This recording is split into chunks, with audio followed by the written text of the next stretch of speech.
even give me no 3, 2, 1 countdown. Welcome back to the Black on Black Education podcast, where I do not get countdowns into when we are starting, but here we are.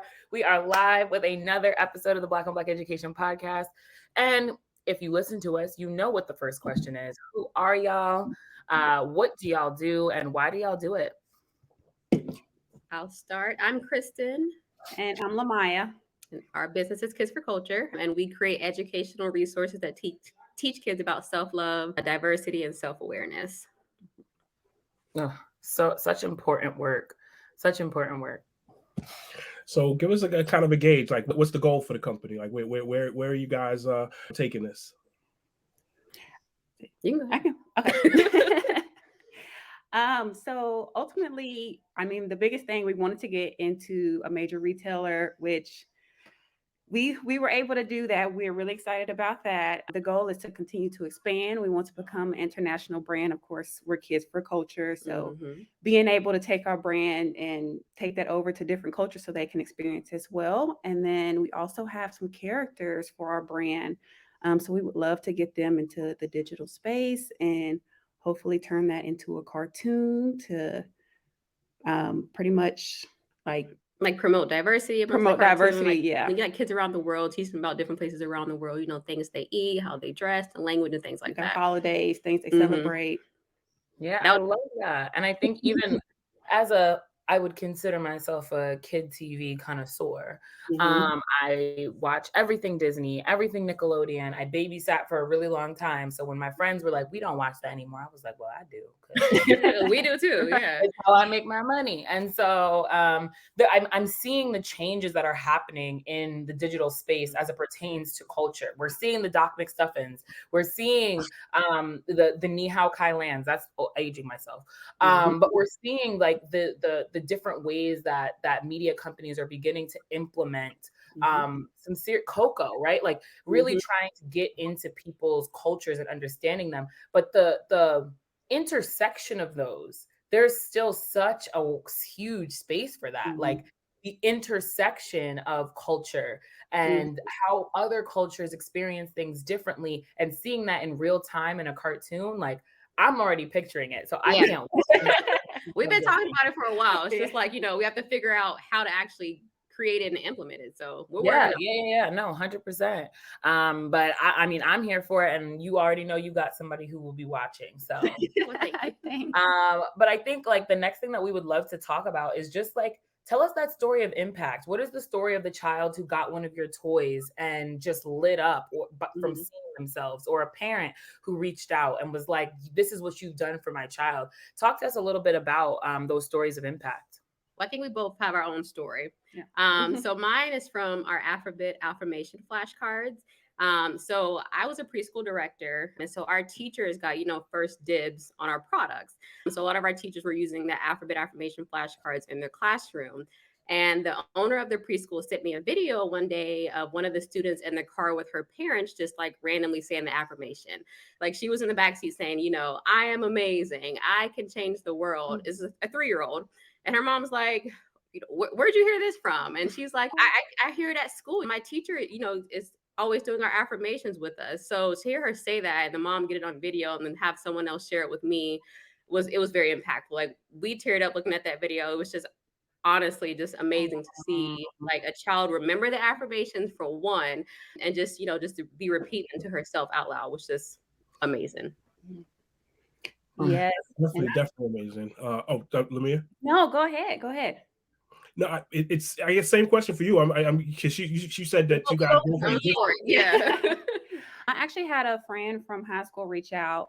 She has some kids, but she specifically bought the emotion cards for her son. He's a little bit younger and kind of going through that phase where he's experienced different emotions, but not really knowing how to express what he's going through. She had been experiencing some difficulties with that. So she reached out and she was just like so appreciative. She said, I can't thank you all enough for what you've done. Like I use these, he points to me now, or he actually understands what these different emotions are. And we're able to communicate a lot better, and we can get through some of the more difficult episodes that he's having because of them.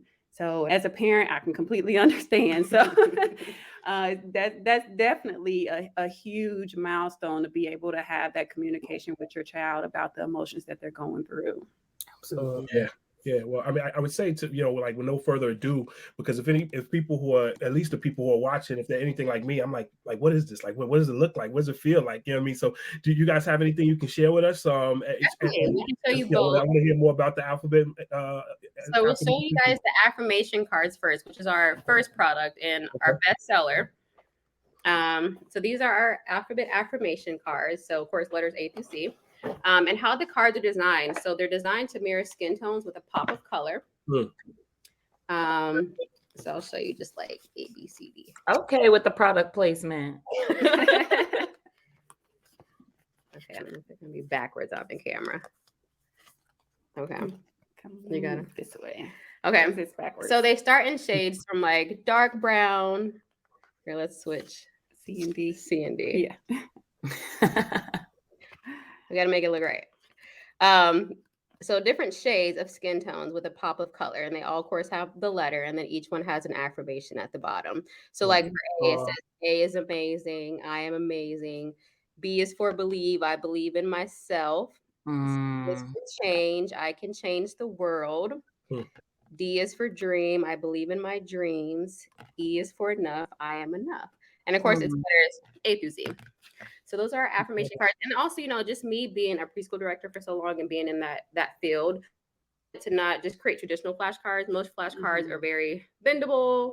They rip easily. So these are like super thick flashcards. They can't break these. So we wanted to have something that was quality that we're selling to parents that they can use for a long time, not just, a week or two, or teachers in their classrooms and they have to replace them. We wanted Second something kid, third kid. a long time. Yeah. Absolutely. And I think like even listening to you say those affirmations are affirmations I need to say to myself. And so we all can like benefit from having a visual representation of the things that we want to affirm for ourselves, and that relationship that you then begin to build with your child or with the students in your classroom, walking them through each of these affirmations and getting them to understand the power that are within each of them. I can only imagine just you told us some stories, but I can only imagine the impact that it's really having on students who are getting access to what you all are doing. And so, I mean, I'm grateful for the work, and I can't wait to see the impact just continue to flourish. We would be remiss if we didn't say, like, y'all got birthdays, holidays, all these things coming up. Y'all better get up on this Kids for Culture on that website, but we'll talk a little bit more about all that stuff later. I mean, the affirmation piece is so big too, because I don't remember doing affirmations in school at all. My first real thought or experience with affirmations was like Saturday Night Live, and this corny guy standing in the mirror saying, I like myself. And they made a big joke of it. So when I first, started to hear about the idea of affirmations, it felt like weird, and like it was something like I don't want nobody to hear me do it. So when you start, kids off at an early age, and it becomes a natural thing for them, then it won't feel odd as they get older, and then they can instill and implement these simple but important concepts into their lives. So I think that's huge. Yeah, it really like helps like counter negative thoughts. Like if you feel yourself thinking badly about yourself, like, or I'm not this, it's kind of like, hold on, kind of check your mental, what you're saying about yourself. Actually, I am smart. I'm capable of doing whatever it is that I want to do. I believe in my dream. So it's really helping kids at an early age to practice positive thinking. Right. Yeah. And I think that we often are pushing kids to critically think. We're pushing kids to creatively think, but we're not pushing them to positively think. And I think that is a key piece of what we need to have in the society that we're creating. Because if we have a lot of people who don't believe highly of themselves, and they could have all the education in the world, but they're never going to achieve these big dreams if they don't truly and genuinely believe in themselves. So I think that like what the work that you're doing is so much bigger than just, oh, a kid is saying an affirmation that's cute. Yeah. They're saying an affirmation that's cute, and they are truly believing it. And particularly for Black and brown people, the world is giving you a very different narrative. So when somebody who looks like you or somebody who doesn't look like you is pushing you to say these things and believe these things about yourself, it makes an immense impact. Before I have my students do a discussion, We do affirmations. I can articulate myself well. I can share my opinion. My voice is warranted. Before we do presentations, similar things, right? And they're sitting there like, it is awkward. And these ninth graders, oh, I'm big. I'm big. Stop it. Stop it. You know you need a little pump up before you get up there. And there's nothing wrong with that. So I again reiterating just the power and the impact of pushing young people, younger and younger people, to engaging with the affirmation work. It's just, I mean, it's one of those things that just ties into what we need to see in the revolutionary education that we're trying to create through these Definitely. conversations. Yeah, definitely. Big fact. So when I'm here, what were you gonna say something? I was gonna say if she wants to show the emotion cards. Oh, sure. Let's see it. So these are our emotional literacy flashcards. They're I'm feeling emotional literacy flashcards, and the back of the box in the front. And then, so we have the characters I was telling you all about earlier that we would love to get into like a cartoon digital spaces from like different backgrounds and cultures. Mm-hmm. So they're just kind of reflecting the different emotions here. We have like disappointed, brave, annoyed, Right. feeling loved, embarrassed, and bored. There's 24 emotions in the box, and 6 different characters that we use for that one. We have a total of 10 different characters from 10 different places around the world, but for the emotion cards, we only used 6 of the characters. Wow. And it seems as if you guys have made it a point, one, to focus on diversity, 2, to kind of I'm hearing the self-love and emotional intelligence and awareness in there.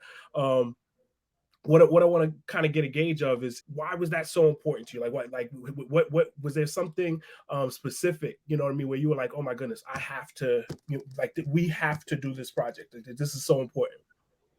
We definitely were really focused on the words diversity, self-love, and self-awareness. For diversity, really, we wanted to create a brand that includes everyone. You have some brands that, they say they're exclusive, but they just have, just a white person or a black character. We want to include every race. The world is a melting pot. Everyone looks different. There's so many shades of brown and beiges. We wanted our brand to be able to be relatable for everyone. Diversity was a big thing for us. And then it kind of plays into the self-love part. It's important that we love who we are, love where we come from, love the skin that we're in. Lamaya and I, we come from a multiracial family. We have Native American, we have Caucasian in our family. But growing up, we've had to learn to embrace all of our cultures, even as Black women, really embrace who we are as well, too. So we have struggles sometimes. I may not always like my hair or, the way I look if I get too tan. So even as adults, we're still learning to really love who we are and love the skin that we're in. So it's important, we think it was important to really install that to children early, so that when they get to their adult life, they may not be battling some of the things that, us adults are battling. Right. 100%. I don't think we said this yet. Like, how do you guys know each other? Like, I just start working together. Yeah. If you didn't know. Yes, the older sister, I'm the younger sister. I love it. We're another family affair. So we definitely love being able to come together for this. And so I think it has me, I'm sitting here just thinking about, and now I'm thinking about how to articulate what I'm thinking about. But I'm thinking about just the difference that I'm seeing in my students and in myself in such a short period of time. So hopefully none of my students are listening to this, because I try really hard to keep them knowing how old I am. But I was in high school 6 years ago, which is not that long. Not that long ago at all. And I'm thinking about the critical consciousness that my students have in freshman year of high school surpasses the critical consciousness that I had my senior year of high school. And so it has me thinking about what you all are thinking about the long-term impact. So we talked about the impact right now, but where are your minds, your hearts at in terms of the long-term impact of this sort of work particularly with students of color, but honestly with all racial backgrounds, because when they begin to see other people's cultures and engage with other groups of people and other ways of being, all people begin to have an empathy level that they didn't have before. So I think that what I'm trying to ask is, what is that long-term impact that you're hoping that your brand, finding a Walmart near you, your brands is going to have it long term? Yeah. Yeah, I'm happy to take this one. I think definitely the goal long term, why we want to catch kids so young, is to start instilling in this early. Like, be open to learning about other kids that don't look like you. We want you to embrace yourself, love yourself, but we also want you to embrace other people and be more accepting. We don't want to continue the same climate that we've been seeing for so many years. We want our products to be able to break these cycles. And we have to start young. I mean, we can start with our generations up, but it's so much easier to start with the younger children, because I mean, they always say children are the future, but they are. They are. So it's like, we really just want to catch them, break this racial divide that's going on now, and we just no longer just want this climate that we've all been living in for so long. Yeah, because a lot of the thoughts that we have about ourselves, like in our adult life, like negative thoughts, sometimes it feeds from things that we experience as children. Yeah. So if we're, stoking all this positivity, or, helping them learn all this positivity at a younger age, as they grow into their adult life, they'll reflect on these things. Actually, if I was feeling this way, actually now I know that I can, kind of change my emotions and change the way that I'm thinking and focus on this more positive thinking. So just like speaking your positivity into existence. It's just like, start so young and like manifest your greatness at 0 years old, 1 year old, a few months old. Like, we want you to start young. And so, I mean, you have nothing but a bright future ahead of you. Yeah, I love it. When we build foundations up under our youth, it's so much harder to like knock them down. It's so when you hear a thing, and I was sitting here like wrestling in my head like, I really got to find this therapist, because like I literally remember a teacher telling me, like, Jamal, like, your brain takes a picture of things. I can remember what she looks like, where she was standing, everything. Like, Jamal is so smart, but he doesn't apply himself. He got so much potential, but he doesn't apply himself. My brain took a picture of that. It's in my subconscious. It's still spinning around in there from a long time ago. And I can imagine something. I can't think of what particular emotion card would have countered, that idea. But I imagine that there is one of them. And if there isn't, that's something else you guys could design for. So, exactly, yeah. Give me some credit on the bottom of that one. But seriously, like, it's these things can be designed, and I don't care how cliche children are the future is. I say it all the time, and I'm going to keep saying it, because they are. And when we get old, and even like when we get old, because she always calling me old, but anyway, when we actually get old, they're going to be the people who are making laws and that are going to take care of us or not take care of us. And so if we can't put the proper investments in people now, I don't know where things are going from here. Absolutely. And I mean, when we have these conversations, I can only think about my cousin, my younger cousin. And every single morning, breakfast and affirmations. And when I'm like, "Ooh, you stinky," she's like, "No, I'm not. I took a bath." Exactly. She's like, I'm like, "Oh, you don't look cute. You don't," and like joking things that you'll sit there and she'll be like, "I'm pretty. I'm cute. Look at my hair." Or she will look in the mirror and she stands there and she's like, "Oh, Eva, you see my outfit and my boots match." And it's not just about like the stuff. She looks in the mirror and sees somebody that she cares about. And think about how many people look in the mirror and don't see people they care about. I'm this whole conversation, I've been thinking about this video that came out a few years ago of this little girl who's getting her hair done. And she put the video up and she said, "I'm ugly." And the woman doing her hair said, "Why would you say that about yourself?" And the girl she said, "You're beautiful. You're so," and she starts hysterically crying. This girl couldn't have been no older than 3 or 4. I've seen that video. Yeah. And so the world is telling you a story about who you are, what you look like before you turn 4. And when somebody tells you you're beautiful or you're incredible, The world has told you such a horrible story about yourself that you cry when somebody tells you something differently. So like again, I think we've said the word impact like 50 times in this 20-minute conversation, but the impact of daily affirmations, the impact of having something that teaches us how to give this to our young people, it's invaluable. And so I have to say thank you for creating something that hopefully that little girl is in a much better place right now. We don't know where she is or what she's doing, but we hope she's in a better place and feels much more loved and cared for and gorgeous and beautiful just as she is. If we can find her, Black on Black Education would like to gift one of each card deck to her. Like, we gotta go on a quest. We gotta go find her. There's affirmation cards. Yes. But and in all reality, like there are so many little girls who feel that way. Shoot, I got a little girl in me that feels that way. Yeah, definitely. And we look in the mirror, we're like, ooh, my gut, my stuff, my hair, and this, and it's always just a ramble off of negative things that we feel about ourselves.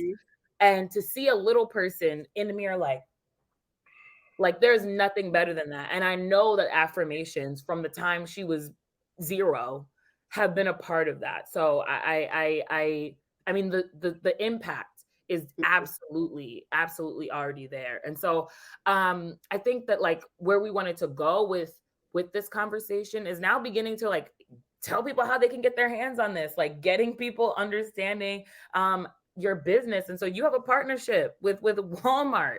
One of the most major retail companies in the entire world.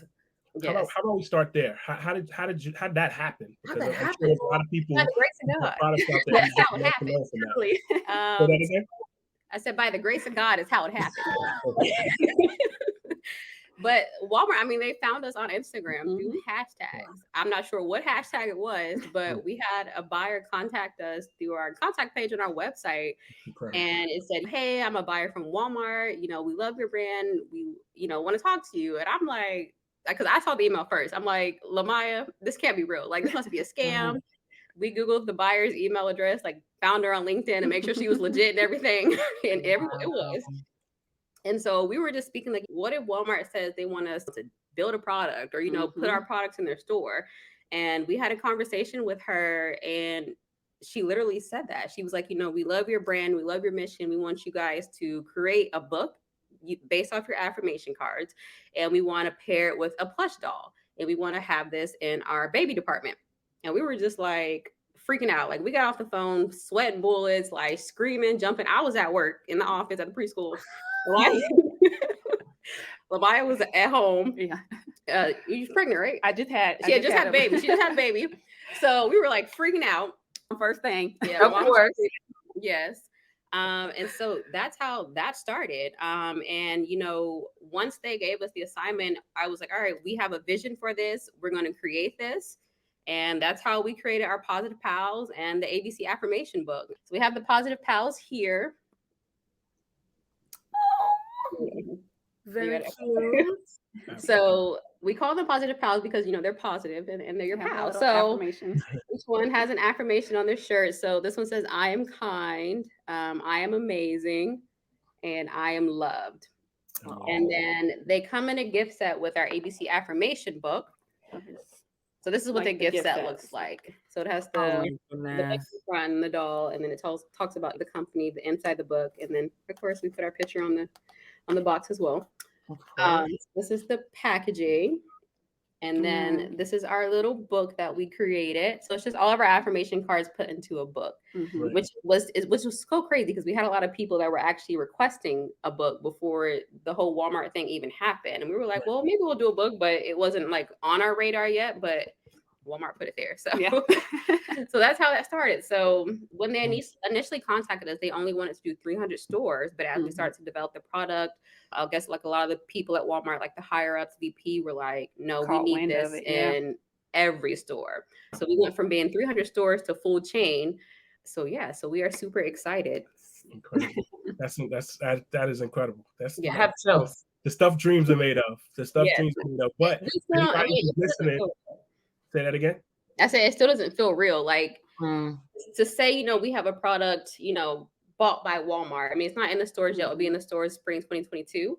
But it just still doesn't feel real that we done this. It doesn't feel like we designed these products and that we're actually that people are buying them. It's still surreal to us, honestly. Well, it is real. It's real. Y'all did do it, and y'all are incredible, right?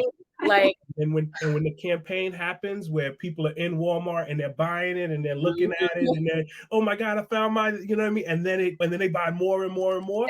Yes. It'll be real then. It'll be real then. I just remember who was with you shooting in the gym.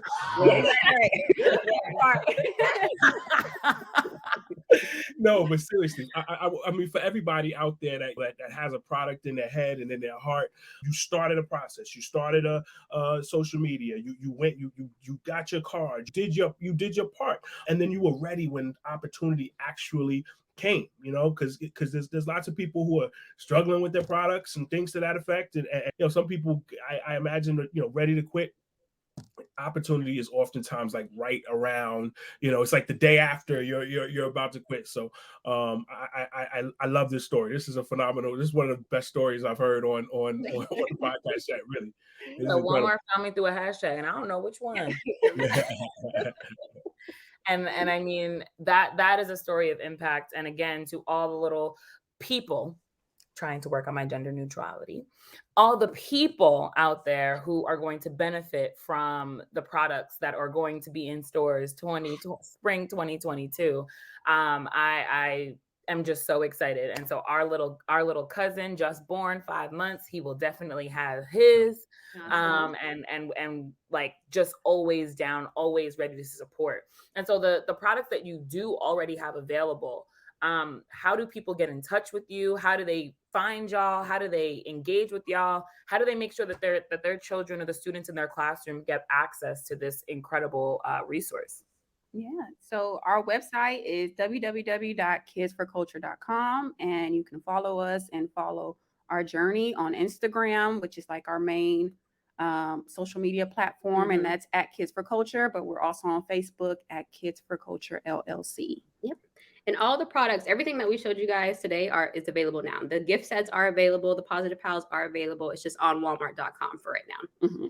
Got it. And we keep hearing about this Christmas, people having problems with the supply chain and stuff, but you guys are gonna get this stuff out so people will have it ready for Christmas. Yes. Yeah.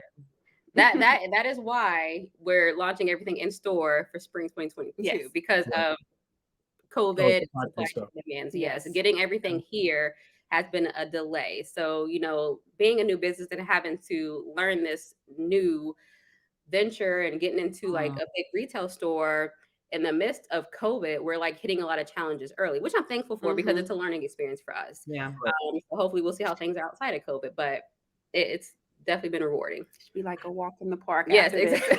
I don't know about walking in the park, but I don't know about that. Something did just pop up in my head in terms of like challenges. I wonder if there's any interpersonal challenges working with family. Does your big sister get on your nerves? Does your little sister every day? It's always something every day. I think it's no different, I guess, from being in business together versus like before we were in business together, because I mean, we pretty much grew up sharing rooms our whole life. Yeah. So it's always the back and forth. So we get over it. We're like, the next day, we're still sisters. We still love you. Yeah. But you got on my nerves yesterday. Exactly.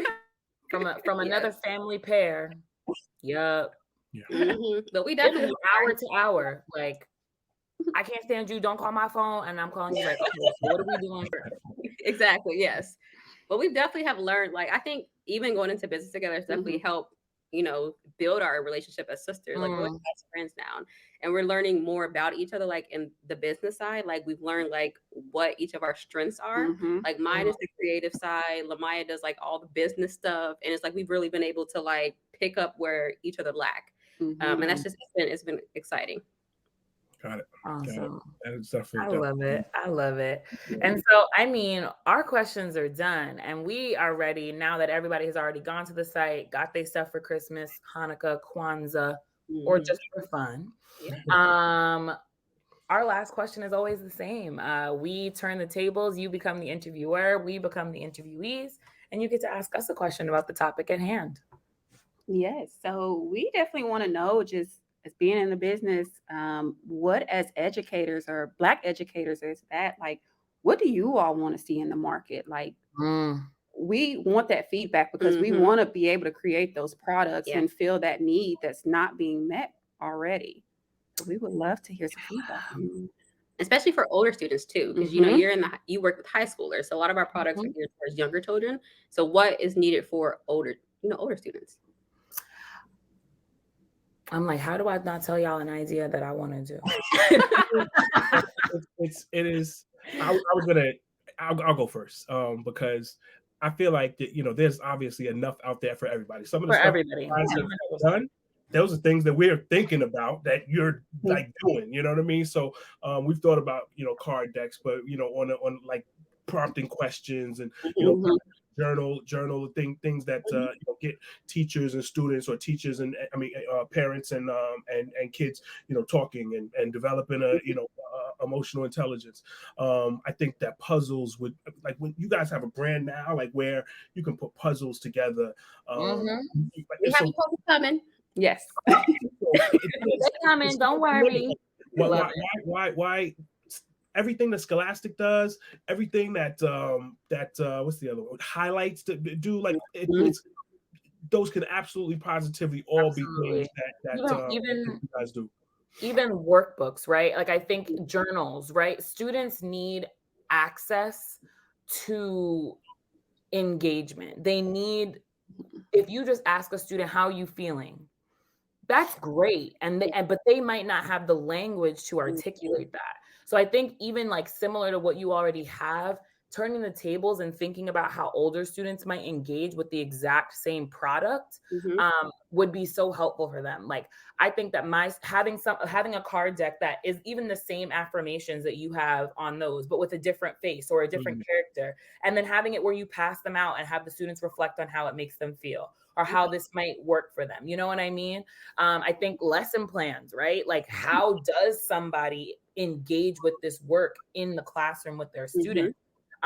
Teachers, listen, they trying to run us into the ground over here, and so the things that make it easy and quick to do the stuff that we really want to do for our kids, but sometimes feel like there's no time to do, when something's already set, scripted, done, that just makes it so much easier to actually implement it and put it into practice. So I think 100% joking, there's so much wealth to be shared, and so thinking about like, how do you turn the tables and think about like, what is it that older students, how would they need to get access, because the world has already beaten them down to where they are skeptical of this work and they are fearful of this work. And so what are the ways that you can make it even more, like you tell a little kid, hey, I am enough. They're like, I am enough. 15-year-old, I am enough, repeat after me. And they like, yeah, they gonna be like, she crazy. But you know what? Even if it'll be like they're crazy if you try to make them do it. But what if you try something where they're doing it for their little brother or for their little sister or for their little cousin? They might not do it for themselves, but they'll do it for them, and they're still taking the stuff in as well. So, designing stuff for family, like it's absolutely, because it's just the way the little kids need it. The parents and the families who are doing it with their students need the same affirmation just as much. So I think like expanding age group, thinking about like those kids that are big and clunky and have attitudes, that is what's needed in the space, because I think like that's not necessarily prioritized in the education space. It's we're doing social emotional learning the way we say, how we say to do it on the time we tell you to do it, rather than really thinking about what are the ways that we can embed this and that students will have the best access point to it. Awesome. Thank you. That's great. We'll definitely take that feedback. and figure out what we come up with. We're excited. You need to get started on what you want to work on. Yeah. Well, I mean, just so we every time we get off the podcast, like, well, sometimes people just hang out and talk, and sometimes people just like disappear. We don't want y'all to just disappear. Like, so we want some additional game, like, you know what I mean, after this is over. So because it's these things are on our way. We're having deep discussions about it right now. But 100%. You guys, is there anything else you guys want to leave folks with? We know how to get to you. Any message you want to share with anybody? I would say, if there's something that you're passionate about, something that, you've been dreaming of doing, you just, you got all the plans set, you've been overthinking it, just start is the biggest feedback that I would give everyone. Just start, just start and just keep going. There's going to be some good days, going to be some bad days, but just keep going and whatever you're dreaming of doing, because, God will make a way. Awesome. Piggybacking off of that, like you truly do miss 100% of the shots that you do not take. Yeah. So just hey. Hey, what happens. What happens, and you know that you will always have, even if it's one person, somebody who is shooting with you in the gym. So yeah. Without further ado, that is the end of another episode of the Black on Black Education Podcast. Go pick up your cards, go get your plush toys, and support Kids for Culture, because we know this holiday season we absolutely will be doing the same. We appreciate it. Thank you guys so much. Peace.